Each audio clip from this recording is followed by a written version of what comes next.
Hello there, John Delaware from Campsite 6. I'm joined today by Brian Carnegans and Kelly Carnation. In this episode, we talk about Night House 2020. We cover topics such as the mechanics of being a ghost, what are valid reasons for haunting, and can a movie just be an experience? One of our best episodes yet. Hope you enjoy Night House 2020.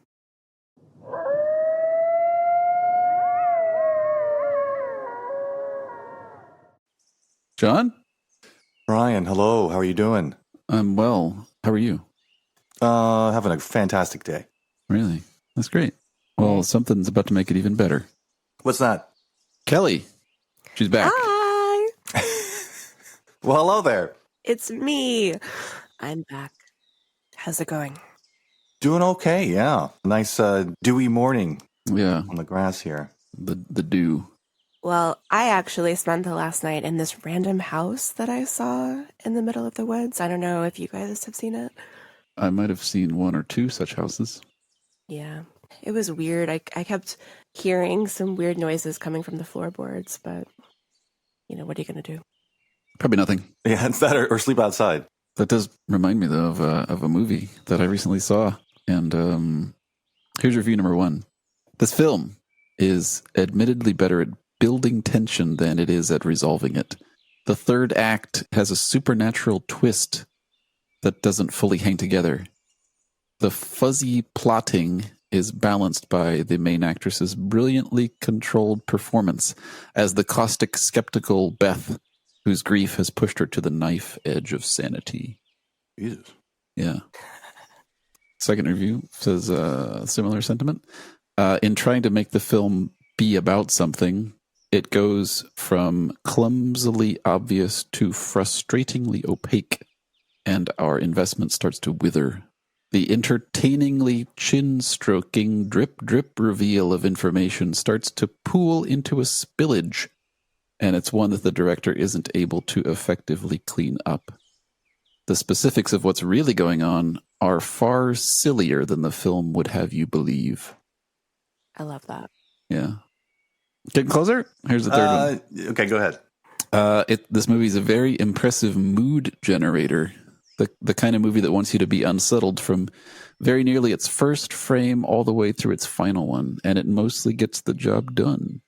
The director precisely slides his camera through the increasingly discomforting life of a woman who's learning that she may actually be safer now with her husband haunting her than she was living in the same house as he. With top-notch sound design to truly amplify the experience, this is a must-see for horror fans. I didn't really get the idea that she felt more comfortable being haunted, but Well, yeah, we can talk about those silly details, perhaps. But I see what the guy's saying, the reviewer. this sounds like a movie I had seen recently called The Night House. I think Right. it's a 2021 release. Yeah, that's 2020, I believe, actually. Oh, sorry. Not Ghostbusters, which I was trying to trick you with that one. Was that 84? 2019.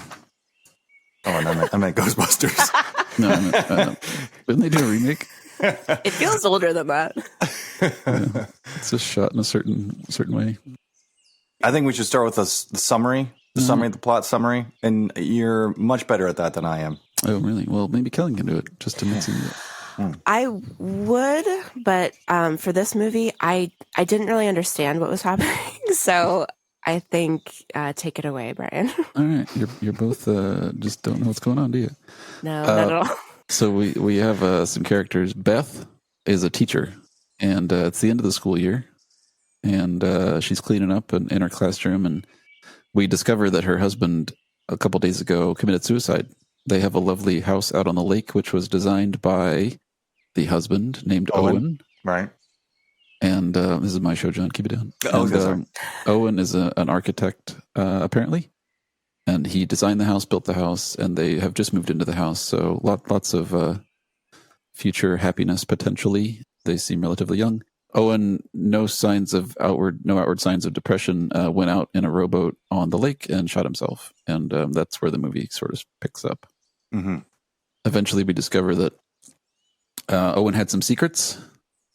Beth she finds his phone which I guess she got back from the police investigation, along with some other personal effects, including the gun. She discovers on Owen's phone all these photographs of women that look vaguely similar to Beth, and also on his computer.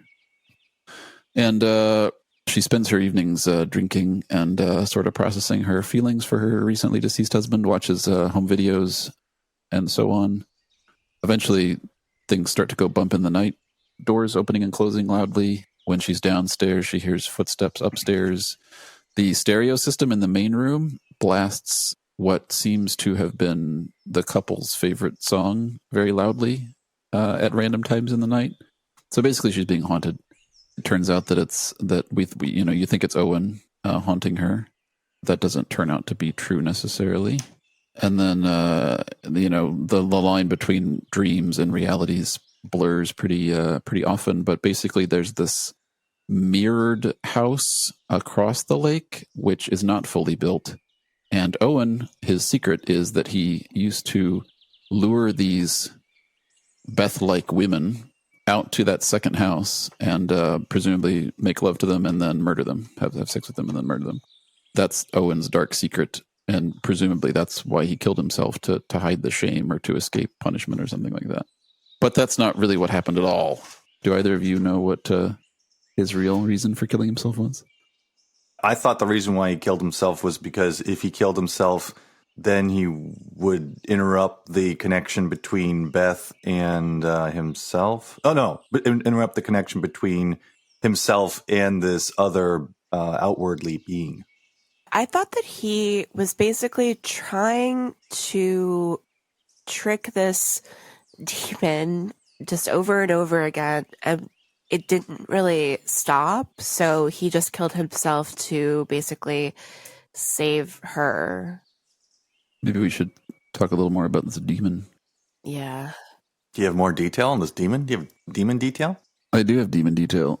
Beth herself, earlier in her life, had I don't know if it's a near-death experience, because apparently she was actually medically dead for, I think, several hours. Couple minutes. Okay. Close. I don't remember what the cause of her medically technical death was. I think she was in a car accident. We're doing this together. Okay, well, don't do that way. This is like a puzzle. She remembers this event very vividly, and it was very traumatic, I guess, because she came to know that there is no afterlife, there's no bright light at the end of the tunnel, there's no heaven, there's no hell, it's just you're dead. Mm-hmm. And she hasn't really, it's seemingly processed that information correctly or fully, but it turns out that death, the demon, I guess, is death, and death wants her back. She was meant to die according to this thinking at that time, earlier in her life, and all of her subsequent life, she's been hunted by this by death. And I get a little fuzzy on the details here, but I think the demon, we'll just call him the demon, was not going after her directly, but was trying to convince her husband, Owen, to kill her. Right. Which seems unnecessarily complex. Yeah. That was my entire problem with the movie. Is I felt the whole movie, I was like, this just seems like such a convoluted way to go about, getting someone. So like, was its end goal just to have as many people killed as possible? And so when he killed himself, it was like, okay, well, back to you, Beth. And that was when the haunting just continued, because it seemed like she knew absolutely nothing about anything that Owen was doing, anything that he was doing. So he was going through all of this, building a house, finding these women, all of this, and she just had no clue. And it was all because he was trying to save her. I don't know. It didn't seem to make any sense at all. Very devoted husband. But I mean, was he? It appeared that Owen was sexually assaulting these women and then killing them. And that seemed like an unnecessary step. I mean, if all his objective was is to trick this demon to believe that Beth was killed, but using an alternative person to fill that gap, then the sexual assault seems unnecessary. Yeah, and that's an important Yeah. point. The tricking of the demon is the purpose. So the demon isn't very bright, apparently. The demon wants Beth in particular, but Owen is able to find several seeming Beths, women who look vaguely like Beth, and even goes so far as to build a copy of their house. So the demon will think, this is Beth, this is the right house. And this happens dozens, presumably, of times. He's got dozens of bodies buried under the floorboard, so this demon just keeps falling for the same trick. Or does it? No, that's the thing. Again. I don't think that the demon did. I think that it was like this like Roadrunner and Coyote-esque thing happening. And I think the demon was just like, what is he doing? I know these aren't Beth. Why is he building this other house? Like what is he doing? And so I think the demon was like, I'm just going to put him out of his misery and have him kill himself because he's going about this in such a weird fucking way. I wanted him to like antagonize Beth, and instead he's just doing all these wacky hijinks. I need a prequel about Owen so I can see like where he was coming from and where his logic, because nothing he did made any sense to me whatsoever. And I feel like this movie could have been so scary if it weren't for Owen. Because the whole time I was just thinking, was Beth just walking around the house, playing this song, just completely oblivious to all of the time that it had to take for him to find these women, to lure them in, to build this house, to murder them, to hide their bodies. And he's doing it all for her. Why doesn't he just tell her, hey, I'm being haunted by a demon that wants me to kill you? Why didn't he just tell her that? I don't get it. It's a hard subject to broach. Yeah. You got to warm up to it. First it's finances, and then it's demon haunting. It just seems like that conversation would be a lot easier than everything else that he did. Yeah, and the mirror house looked a bit in shambles and deteriorated over time due to weathering. So I don't know how long ago he built this and how long he'd been doing this for, but Right. my guess is that it'd been longer than about 2 years, just based on the condition that the house was in. What'd you guys make of the little voodoo doll bent backwards with spikes? That was another thing. He had all this time to do like anti-demon statue research. Like, I mean, I like things like that. I find it scary. It feels like something that's just kind of beyond my scope, and I would have really enjoyed it if it wasn't done by him, because knowing it was done by him, I was just like, oh my God, this guy, what is he doing? Why was the house only half built? The demon must be a complete moron because Right. he doesn't, it doesn't look like the original house because it's not finished. Yeah, the demon's like, I see your real house. I know this isn't it. What are you doing? I can see it from this site. It's just across the way. The lights are still on. Yeah, like he had this whole plan, this whole crazy elaborate plan, but it was so half-assed that it's like, and then he just ends up killing himself. So it's, I don't know. And then there's the note that Owen leaves, which I wrote down. Okay. You were right. Period. There is nothing. Period. Nothing is after you. Period. You're safe now. And later in the movie, they start using the term "nothing" in exchange for the title of the demon. I don't know if you guys. No, I didn't. Yeah. Understand. At the end, Beth is coming out of the boat after her friend saves her from committing suicide, and the friend says, "There's nothing there," and then Beth says, "Yes, I know," and it's like a play of nothing is there, but the demon's called nothing. It's like a stupid word game, I guess. Yeah, that's a really bad name for a demon. What purpose is that note meant to? If that, like we were asking earlier, why did Owen kill himself? What does the note reveal about his reasons, or what does he hope that Beth will get out of the note? Right. It was the perfect ending to his efforts to thwart what was happening, because it makes no sense. If you're going to write a note, write like a letter, say, hey, this is everything I tried. It didn't work, so I'm going to kill myself now. Hopefully that will save you. Good luck. But instead, he writes this totally cryptic note. I don't know. Well, I think that reviewer mentioned this idea that Beth learns that I'm reading this, Beth learns that she may actually be safer now with her husband haunting her than she was living in the same house as him. So it's possible that Owen killed himself so that he could be sort of a bodyguard. Oh my God, that's perfect. Perfectly logical. But I mean, but it wasn't even him that was haunting her. I think it was the demon, because when she tries to like hug the demon says, "I'm not Owen," or whatever. So, right. Was the demon just possessing Owen? I felt like all the, like towards the end with all the red light effect and stuff, I thought all that where we see Owen, I thought that was actually the demon in disguise. Yeah. So like when he's trying to coax her to shoot herself on the boat and stuff like that. Yeah, I don't think Owen actually makes an appearance in this movie. Okay, so she's safer not because Owen is like a bodyguard, but what does this reviewer mean that she's going to be safer now? Is that because he's not...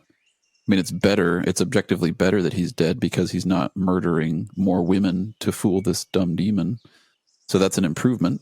And he looks sort of sorrowful in all the flashback scenes when he's strangling, a woman, or he sort of puts his head in his hands and expresses remorse. So maybe that's what drove him to suicide, is the guilt of all these murders. But I don't know. Okay. So when she had that flashback, when she's laying on the couch in his lap, and didn't he try to strangle her? The Christmas scene, you mean? Yeah.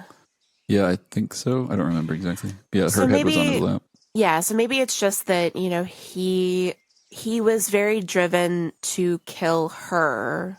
And so he got that out of his system by killing these doppelgangers, but Okay. It was still looming. So he felt like, well, if I kill myself, then you're safe because I won't be here to kill you. Right. He can't keep diverting the urge. Right.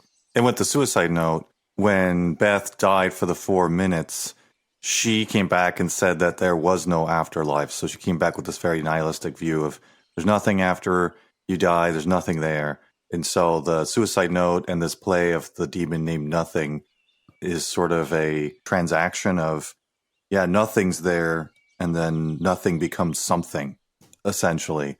And that's kind of where the cryptic suicide note comes in, where it's like, you're right, there is nothing, meaning nothing is not nothing, it's the demon. Right. And nothing exists.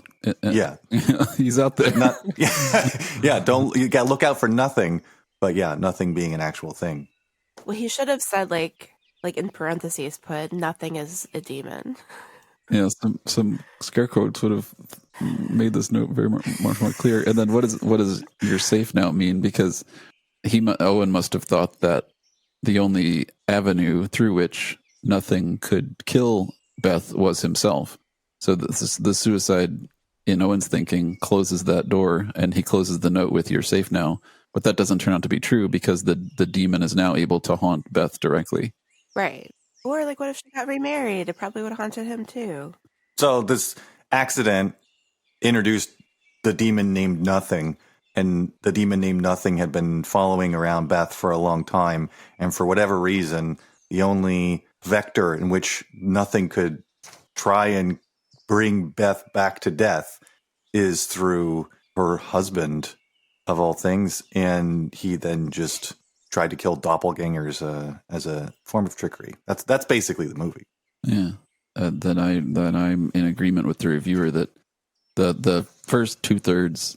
It's like the ending was bad. It was just like, it doesn't make any sense now that we have sort of talked about it. But the first 2/3, for me were they're not really jump scares. It's more like you're like lulled into this, quiet and dark, and like that one where she's where Claire, the friend, is visiting the house, and Claire's talking about staying the night, and then Beth falls asleep on the couch with Claire. There was a jump scare right after that, but it's like, it's not just like cheap effects. It's like the music's involved, and I don't know how to describe it, but it's like it takes you up to this higher plateau and drives along that plateau for 10 or 20 seconds. So it's like this elevation of it was really well done. I thought the visuals as well as and that one scene where she's out in the backyard and those girls run past her out of nowhere. Like, it's not really scary. It was, or not really terrifying. There's just, I don't know. It was something more than a jump scare though. Unsettling. Yeah, I felt very uneasy on that at that scene, and yeah, that scene in particular stands out. And the first 3/4 of the movie I thought was fantastic. And I always get a little nervous when a movie pushes on, where they've kind of captured you, and you're like, okay, well, this is kind of a complex plot you're setting up here, even though you've left almost everything out of it. And so, how are you going to wrap this up? And then that's when it starts getting into this. Well, he was building a house that was a mirror of one to sort of confuse the demon, because evidently a mirrored floor plan would be sufficient enough to destabilize a spirit. And then he's reading all these books on the occult. Yeah. And then it's like, okay, this is getting goofy. And then when the doll appeared, I guess he carved that out of wood. I mean, and then he put the nails through it. He didn't get it from some other occult friend, you know? No, I think he definitely made it because there was a book with an image of that. So I think he just tried to recreate it. I think this is actually a testament to the dangers of working from home, because he works from home and you get kind of distracted by one thing or another. Next thing you know, you're deep into the occult. I guess that does explain how he was able to do all of this without her noticing. Because that really, I mean, it's such a small, probably stupid little nitpicky thing, but it really just took me out of the movie that she had no clue what he was up to when he was clearly up to incredibly time-consuming things. I find that just as a plot device always so confusing when there's someone living with someone else and they have no idea this huge project that this person is doing. So I think if she would have had some idea, because she just seemed, I don't know, just completely confused as to why he killed himself. She said that he didn't seem like he was depressed or anything. So I don't know. I think that her saying like he seemed like he was haunted for a while and it was just getting worse, or like he would just disappear for hours at a time or for days at a time. I don't know. It's very nitpicky, but I think that would have helped a lot because it just made me feel like nothing about the resolution of what was actually going on made sense. I don't know how familiar you guys are with consumer electronics, but I would say one of the most difficult things to accept is that he would have, as an architect and maybe a person of fine details, would have gone out and bought an amplifier by the manufacturer Pile.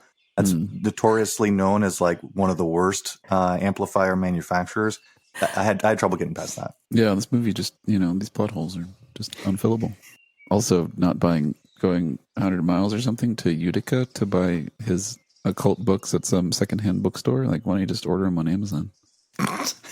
Yeah.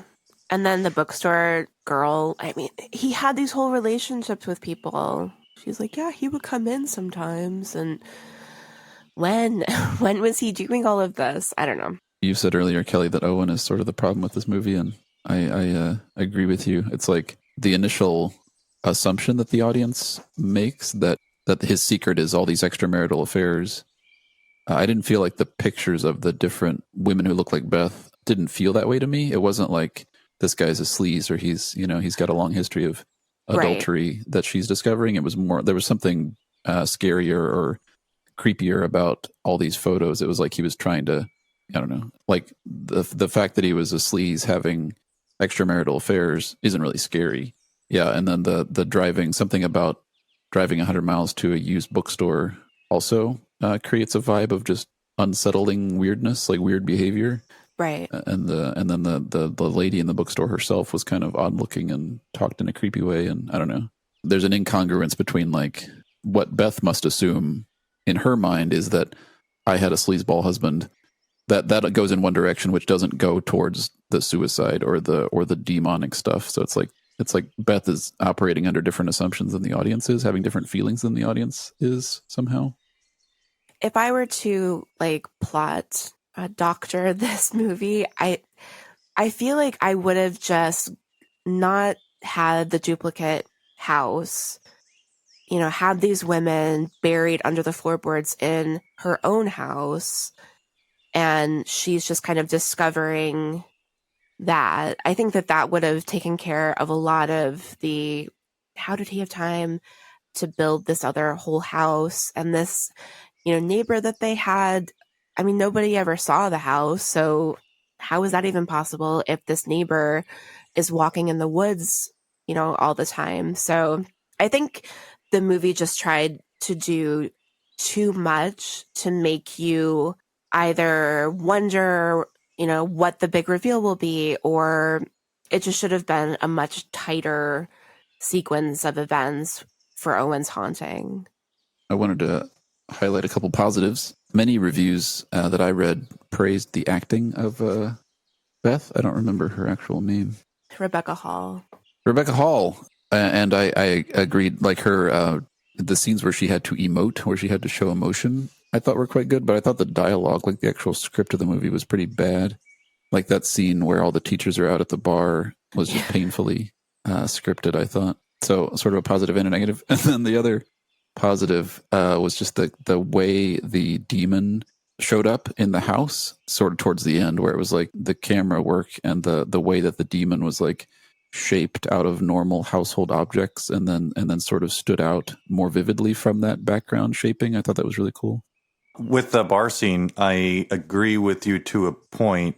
I have found that when someone brings up a topic that is uncomfortable about this particular conversation, suicide, that people do get really awkward. So one could say it could have been written better, but one could also say that under the context, people say weird things and get awkward when topics like that are brought up. So I'm not sure how it could have been written any better. And that's just an opinion. But yeah, I guess the little side comments like that the teachers made, like under their breath, and the fact that Beth would just whip out the suicide note at the bar table, that just seems unrealistic. I also just thought that if more time had passed between his death and her, getting back to her life, I mean, because it happened like the week prior. So I just felt like in that scene, nobody was acting the way that they would. I mean, for Beth, for her to be out at a bar and able to just talk about her husband just having killed himself a few days ago, I think that didn't really seem realistic. And then they all just seemed like they were really weirded out by her instead of sympathetic when he literally just killed himself. So I think that if it had been like a month or two, that scene might have landed a little bit better. But I felt like I was just taken out by, like, I said it out loud, I think twice, he literally just died. What is wrong with you people? Yeah, I had that same thought. Beth is unbelievably resilient. She goes back to work the week after. She goes to that faculty meeting. Yeah. She's also drinks herself into a stupor every night for several nights in the movie, and is able to just wake up and bright and cheery-eyed and go to work. And then, yeah, the bar scene, I feel like in a real situation like that, there would just be overwhelming sympathy and offers of comfort. There would not be curiosity, and there would not be a recitation of the suicide note. Like, that's just it. Beth is too resilient, and also the fact that she stays in the damn house. She's got Claire offering her house to visit. She persists despite all these terrifying events, just to continue to reside in the house, and that also was too resilient of her. I feel like sort of made her character unbelievable. True. I would also, just to give the other side of this possibility, if I was married to someone, obviously someone that I cared very deeply for, and I was in the home in which we lived together, and so I could go to a friend's house or a hotel, which would be a temporary, sort of stay, but then it appears that my loved one is trying to communicate with me in some way, I might stay, It's like, if that relationship is so important, and it's like, well, why would I want to miss this? Even though it feels creepy, there wasn't anything in particular that was violent or concern of safety related to what was going on, but it was odd. I think she was sort of reflecting back to herself to find if she was just being crazy or if there was truly something that was going on.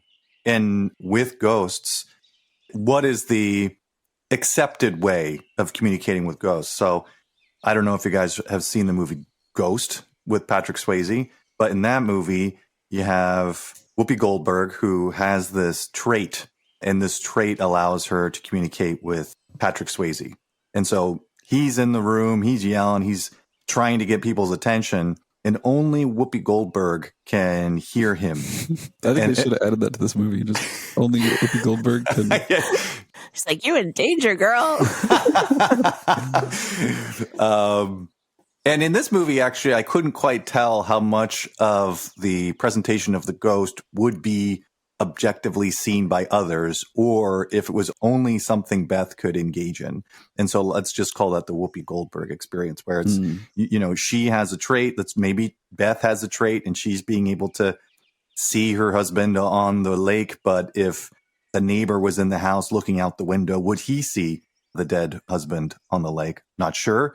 As opposed to, say, for instance, in Ghostbusters, all the demons are visible to everyone and they're terrorizing the city, except for this one section where Zool's in the refrigerator and Sigourney Weaver looks in her refrigerator and sees Zool. Remember that scene? I do. And then Bill Murray comes in and he looks, he doesn't see it. But I don't know if Bill Murray, if he was in the room at the same time, if he opened the fridge, if he would also see Zool. But couple thoughts. One common feature I feel of ghost movies is that one person can see the ghost and the rest, everybody can't. So there's this kind of nagging doubt of, does the ghost really exist, or am I just going crazy kind of thing. This movie, Night House, doesn't really exploit that, I feel. There's no other people who could potentially interact with the ghost except Beth. And there's no exploration of, like, is it just her? Maybe a little bit with the neighbor, but I don't feel like it's emphasized. So that's one thing, one idea, just randomly. Another one is like Ghost with Patrick Swayze is like a love story, right? And then Ghostbusters, I don't feel really qualifies as a ghost movie because it's more just like it's more for fun and like that's a pretty radical opinion right there. Well, I'll put it out there. It's just a goofy. Well, it's movie. not like a haunting movie. It's more just like ghosts who threaten the city and threaten the universe, right? If they don't do the right thing, the world can get taken over by them. It's sort of like a Marvel movie, but with ghosts. So yeah. The third point is like, this movie is there a distinction worth drawing between demons and ghosts? Because I didn't really feel like this was about this movie. Night House was about ghosts so much as it was about like demonology. So those are three just random ideas. So demons aren't ghosts, is what you're trying to say? No. I don't know any other ghost movies besides the two you mentioned offhand. Maybe some will come to me, but you guys, there are so many ghost movies. Well, what are they? There's The Haunting of Hill House. There's were the ghosts seen by all or only one? I don't think I've seen that. They were seen by the family that lived there. There's I don't know if Poltergeist would be considered a ghost movie, but I think those ghosts were seen by everyone. Right. All I can think of are those pseudo documentaries on like the History Channel, where people go into dark houses and bring in equipment that claims to measure paranormal activity. There's paranormal activity. Broadly speaking, to go back to your question, John, of like, I think your question was, what's the mechanism by which ghosts haunt? Right. Do I have that right? That's close enough. I feel like, just speaking generally about the way our society thinks about ghosts, most of the time it's benevolent. It's like a loved one who left something unsaid and needs to communicate it, or a spirit of a departed person who needs to accomplish something with the living before they can find rest. And my point about demons is like, this movie, you think it's Owen, and there's that culminating scene in the bathroom where she's like trying to embrace him, but then there's this shift towards no, it's actually a demon, and she's in danger and all this sort of thing. So yeah, I don't know what to make of that, but I feel like ghost stories and the Whoopi Goldberg movie as well, it's about love and reconnecting and loss and regret more than it is about threat. Well, I do think you're leaving out a huge section of ghost movies where the ghosts are trying to murder other people or have at least ill intent. And, there's a divide here we're making between ghost and demon, which I'm okay with. We need to maybe clarify that a little bit more at some point, not necessarily now, but I do think that there's a fair amount of ghosts that, well, maybe your point is made well with this, in that maybe if we bring in the demon aspect that is without ghost, most of the things that are threatening are demons or some satanic type unhuman quality that maybe they're using a human as a facade, but the ill intent is really coming from a demon type source. Can you answer this question? Are these I haven't seen these movies that you have in mind, and some that Kelly mentioned. Are the ghosts dead people, or are they not formerly living people? I think of ghost movies as formerly living people that are haunting a physical space. So there's like the Conjuring movies, there's, things like that. And then demon is, I've always taken demon to be a like religious connotation. So they're entities that are evil and they're malevolent, and they were never people. Yeah, can't say that absolutely because there's such a mixture of different movies and stories, but I can get on board with that concept. So I just looked it up. Something says there is a common belief that demons are fallen angels and ghosts are dead humans. Wow. Like I said, I feel like ghosts are largely benevolent. They're scary, and but their intent is not to kill us. It's to say something that should have been said when they were alive, or to embody some kind of regret that life was not lived fully, or a relationship was not valued fully, or something like that. If that's the case, then why are people so concerned about ghosts? Because they make scary noises. Yeah, I mean, I think there are ghosts that try to cause you harm if they're angry that they were killed. I mean, I think that's a lot of like urban legends where you hear about, like, there's La Llorona, which is a story about a mother who drowned her children, and she like haunts like bodies of water, basically. And if you hear her crying, like, some people hear her crying, some people just think that they see her looking for her kids, and if you get close enough, she'll grab you and drown you too. So there's like ghost stories like that exist in culture that I think show that if something awful happens to a person, their spirit can be angry about it and just want to cause harm to anyone that they can. Do you think that their spirit or their existence was puppeteered by a demon, and that they're just the instrument, so that it becomes almost inhuman? No. Oh, okay. I don't. Sorry. I don't believe that. Yeah. There's certain things I'm very firm on, and this is one of them. So what have we answered your question, John? What are the proper mechanics of haunting? I think that we've done a good job. I feel like this is probably an ongoing conversation, but yeah, with Whoopi Goldberg effect, you have I have a special trait which can talk to ghosts. That fits in one category, and then we're talking about human ghosts as normally being of a positive trait or trying to communicate with loved ones. We kind of disqualified Ghostbusters, but with Poltergeist, which we can replace that with this sort of idea that everyone can see ghosts. You don't have to be special in any particular way. So that mechanic isn't necessarily defined, but that's okay. I think there can be a spectrum there as we kind of figure it out. Well, I think that one of the main, properties or characteristics of ghosts tend to be that they can choose who they reveal themselves to. So that when it gets to a point where all hell is breaking loose, it's because the ghost has chosen to reveal itself to anyone and everyone, not just one. Because it seems like sometimes there's this desire to kind of separate the person that they're at first targeting, to make them seem, crazy, or just to basically like wreak havoc within the relationships of the people that are in the place that's being haunted. Yeah, when that kind of moves into a second topic of sort of what are the reasonable ghost motivations? Like, why would a ghost bother to take all this effort? They could be in a better place. Maybe they're in this sort of purgatory section, but they feel motivated to haunt or communicate or tie up loose ends, and is it worth their time? Should they just get over it and keep moving on? Yeah, it's got other things to do.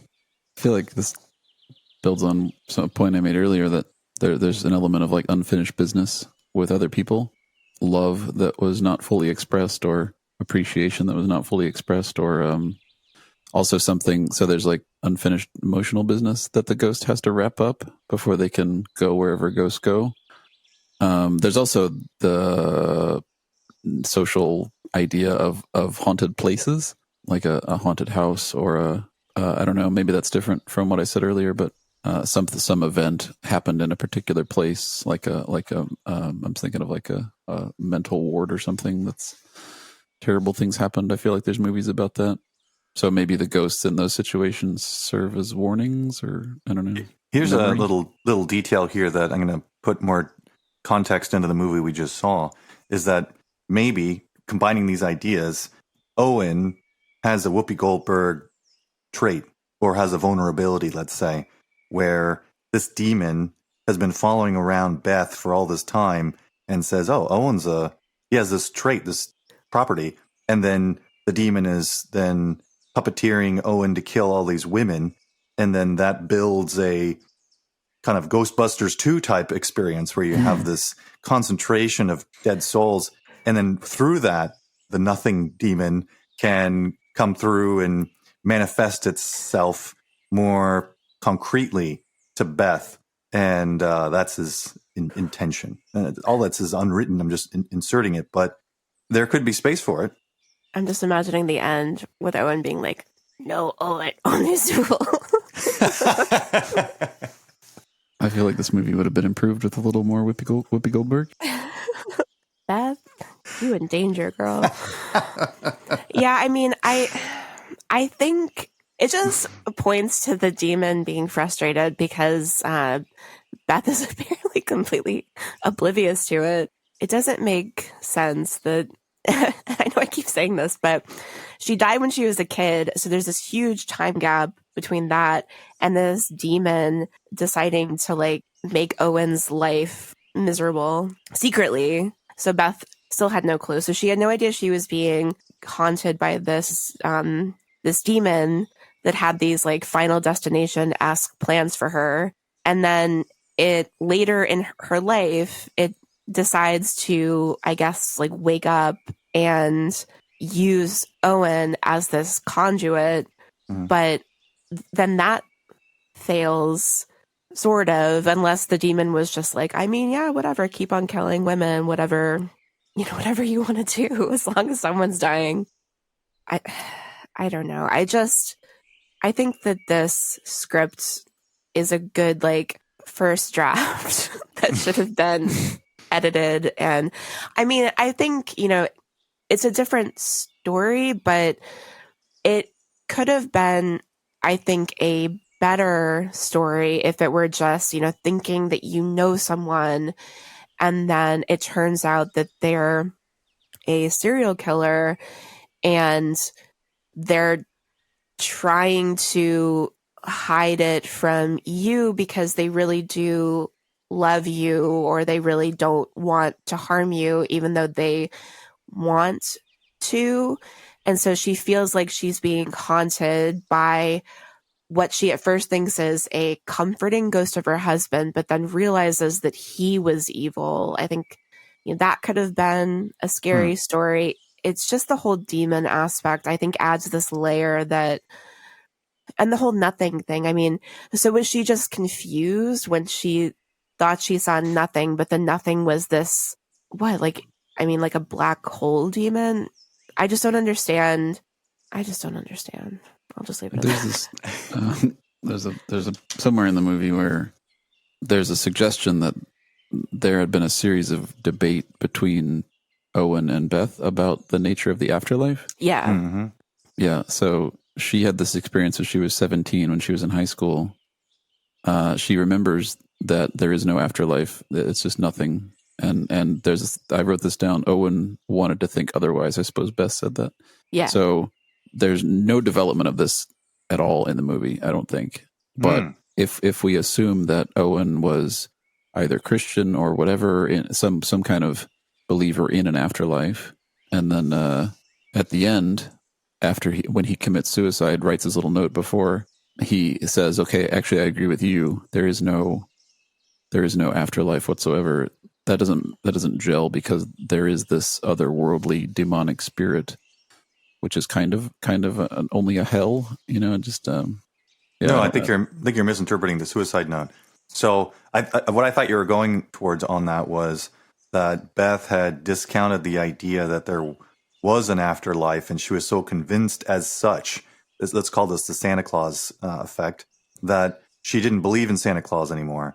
But Owen, the idea that he's vulnerable to the suggestion, let's say, and so he still thinks there's a Santa Claus. So he has the ability to be influenced by Santa Claus, and then starts through action animating some of these intentions that the demon has. And so to get back to the suicide note, at the end, Owen is saying, you are right. There is nothing, again, nothing being a replacement of there is a demon. The demon is after you, but he's saying nothing is after you. And then he says, you're safe now because I've taken care of this problem. I've cut off Santa Claus from you by committing suicide. When Owen is killing himself, he's fully convinced that there's a demon, and that through this action would completely sever the ability for this demon to continue to haunt Beth. Santa Claus effect. Yeah. So he's influenced because he's a believer. See, I thought that you were going toward he was a believer, but she convinced him that there's nothing, so he would be able to just act on his less Christian urges and follow through with these like darker desires that he had to murder people. Can you say that again? So basically, like, and this is going along my rewritten plot that he's just evil and like hiding that from her, but that he had these murderous urges and he didn't act on them because he was afraid of the consequences in the afterlife. But her saying, no, I've died and I'm telling you there's nothing, he was like, okay, cool. So I'm free to just do whatever I want. But then the urge to kill her became too great at the end, and that's why he killed himself. Okay, I could get on that. So it's like he is operating in the world not even knowing that there's a demon influence, and he's associating this demon influence as just some bad part of him that is making him kill women and sexually assault them. But he doesn't really think of it as a demon. In fact, he feels freedom to do what he wants to do because there is nothing after death. Right. And then he's like, well, this part of me who has killed replicas of you or near sort of prototypes of you is now telling me to kill you. And I don't want to do that because you're my wife. And I've tried to satisfy this urge and now I can't. So I'm going to kill myself. And now that I'm dead, I can't kill you, but there's no demon. It's just my perverted sense of what gives me pleasure. Right. And I think, if you had to bring in a demon aspect, it could have been that he told her that he felt like there was a demon either haunting him or possessing him. And so she just felt like he was mentally ill. But it turns out that is true. But it also turns out that he did act on it and that, he was secretly killing all of these people, and she's discovering their bodies. She's discovering that he had this whole secret life that was evil. And that realization is happening, as the film progresses. And so the scary thing is just realizing, wow, she had no idea, A, that he was doing all of this stuff, and B, how close she was to being killed too. And she was living with that for the 15 years that they were together. Totally different story, but maybe there's flexibility to the story to entertain these ideas. I think I should make it a job to come along and basically take a movie and say, okay, this is what I would have done, and then make a better, more successful movie. That's it's possible. But I'm also thinking that these aspects are already in the movie, and the fact that the movie didn't define them allows them to exist. And so one is able to create these narratives, and they aren't necessarily wrong. You guys know how in pornographic movies. Like there's the outline of a plot, like the housewife who calls the plumber or whatever. Yeah. I wonder if something analogous happens to these kind of movies, these sort of horror movies. Like the reason people enjoy these movies is the visceral felt shock and the jump scares and the creepiness of what, why did this guy kill himself? And is there a ghost? Is there not a ghost? Why doesn't she leave the house?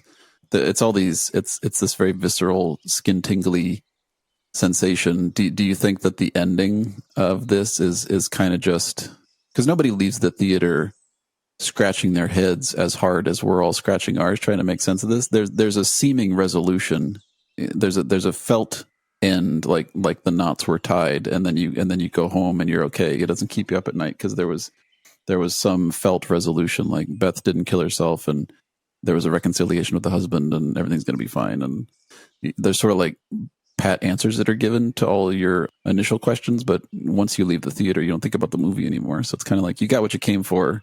The director has to have some sort of knot tie at the end. Otherwise, how else do you end the movie? Do you just stop filming? It's like, but any analysis after the fact is analogous to any analysis is analogous to trying to analyze the plot of a pornographic movie. I mean, for me, there's lots of high points of emotion in this movie.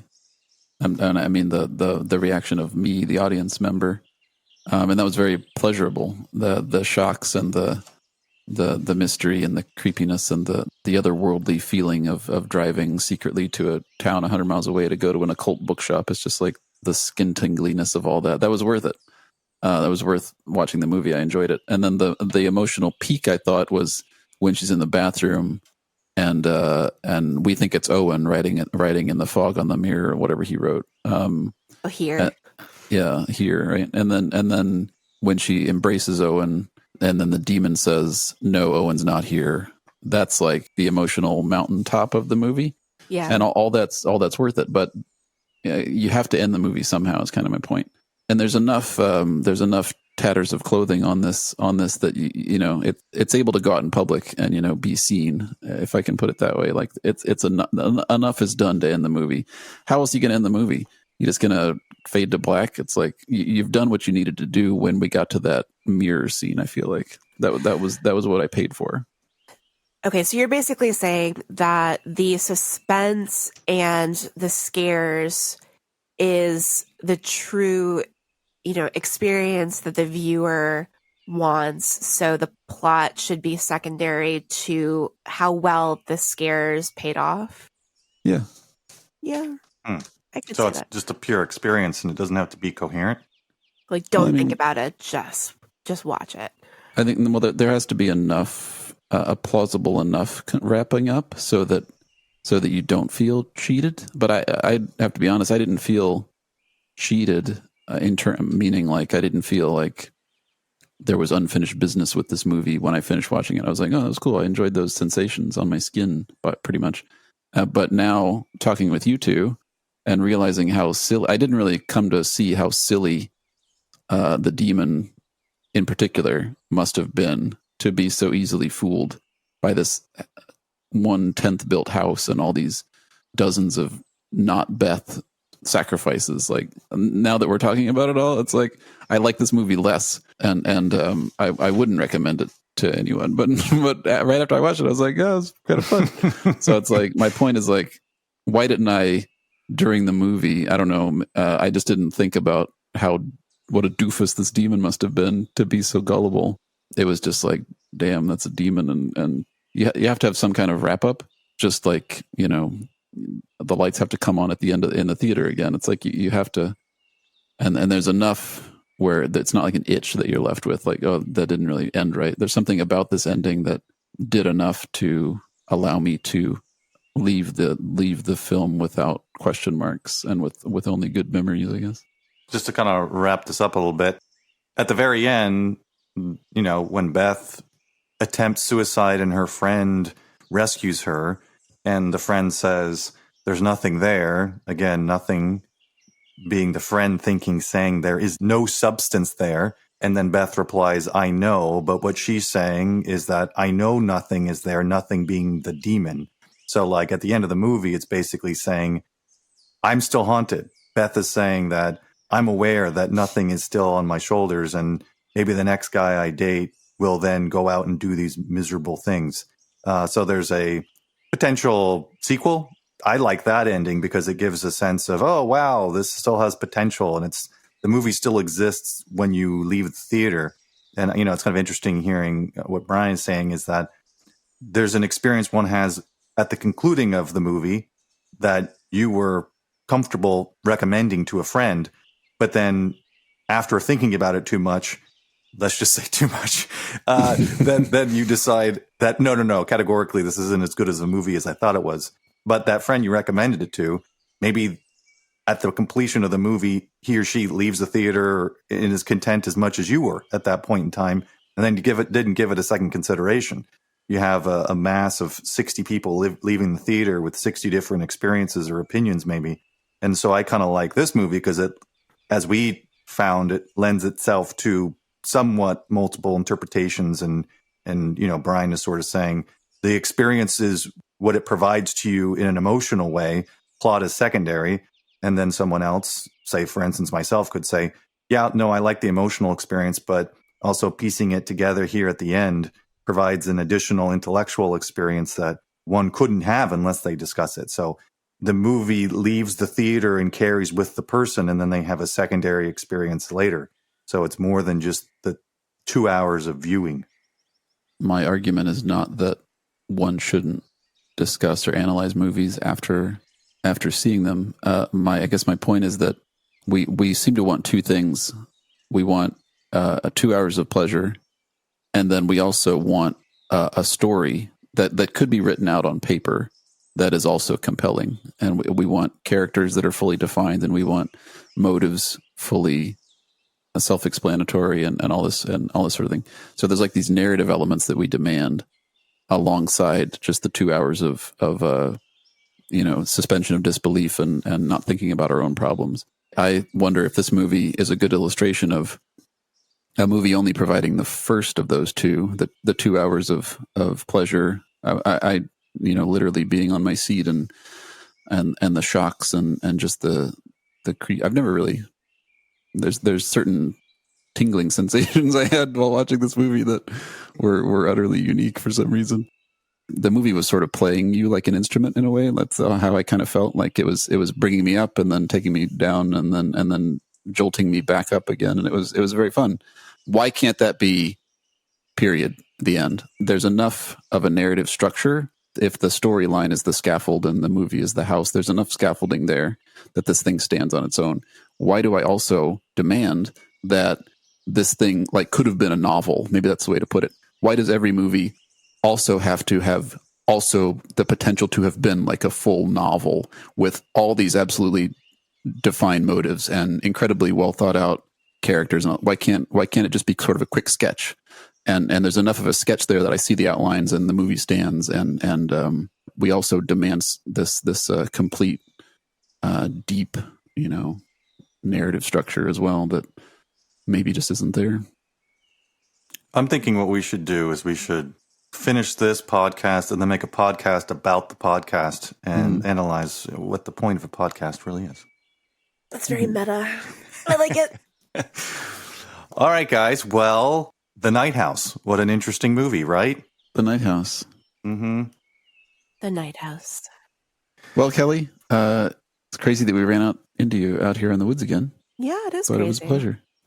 Well, I'm going to go try to find that other house again. So I guess I'll see you guys when I see you. All right. Or maybe not, since we could be demons.